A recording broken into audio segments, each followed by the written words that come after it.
अपने सब सुन रहल छी एपी प्रोडक्शन के प्रस्तुति।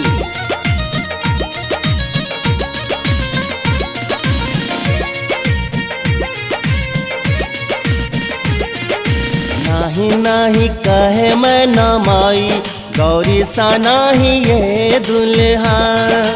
चांद में दाग लगाए लगाए देखो शिव दुल्हा। नाही नाही कहे मैं न माई, गौरी सा नाही ये दुल्हा। चांद में दाग लगाए लगाए देखो शिव दुल्हा। नाही नाही कहे मैं न माई, गौरी सा नाही ये दुल्हा।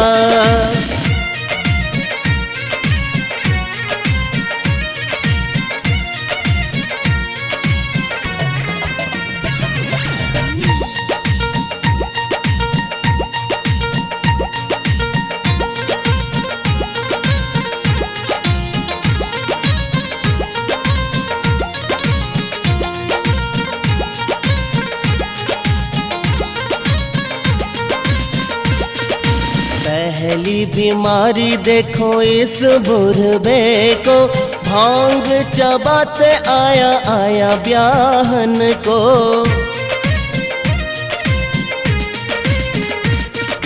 पहली बीमारी देखो इस बुढ़बे को, भांग चबाते आया आया ब्याहन को। आगे न पीछे कोई घर न घरारी, आया कैसे दुआरे पे साज के बराती।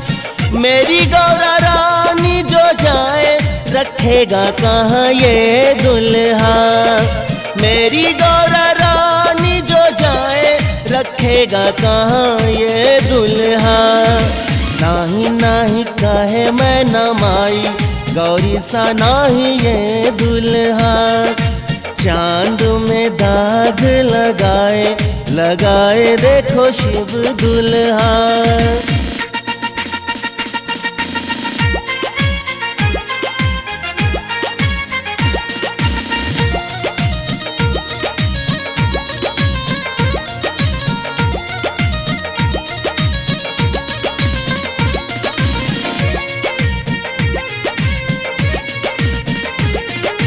दूसरी बीमारी देखो पाँव फटे हैं, जन्म से माथे का बाल न कटे हैं।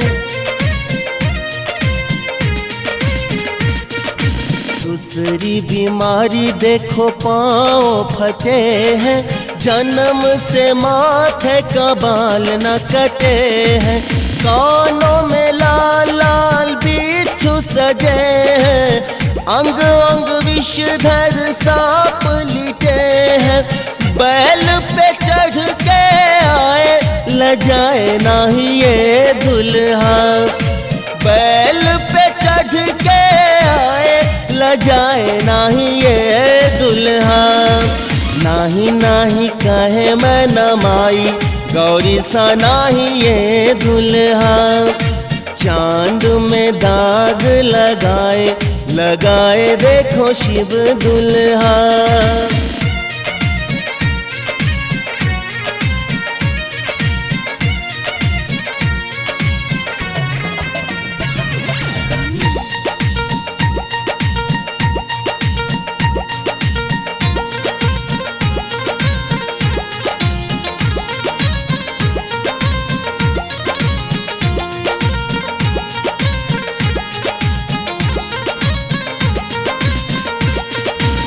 भस्म रमा के आया, भूत को नचाते आया।